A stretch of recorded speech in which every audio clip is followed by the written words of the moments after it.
Generation ఇవాల్వ్మెంట్ జరిగే కొద్దీ దో ఎంత సీనియర్స్ అయినప్పటికీ కూడా అదే ఫీల్డ్ లో you still have to learn so much and so much you keep learning.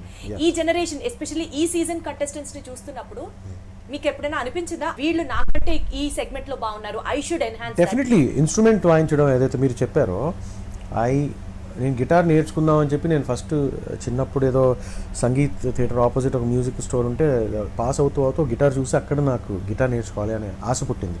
అప్పటి నుంచి ఇప్పటికి 4 గిటార్లు ఉన్నాయి ఇంట్లో. బేసిక్ కార్డ్స్ నేర్చుకున్నానే కానీ దాని తర్వాత ఐ కుడెంట్ లెర్న్ పర్ఫెక్ట్గా.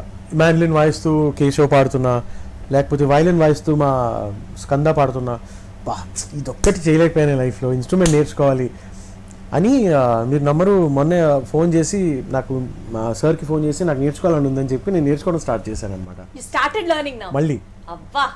So it is an inspiring day for me because new talent evolve అయ్యి ఎలా వాయిస్తున్నారు, ఎంత ప్యాషనెట్గా పాడుతున్నారు అన్నీ చూసి ఇంకా I learn a lot from them. By the way me fitness secret ఏంటి? అది అసలు అడగాలి, బికాజ్ మిమ్మల్ని చూస్తుంటేనే అనిపిస్తుంది. బేసిక్గా డాన్స్ షో చేశాను కదా ఒక 7-8 months, అక్కడ ఇలా అయిపోయాను అనమాట, సన్నగా అయిపోయాను. అప్పటి నుంచి I'm slowly putting on again.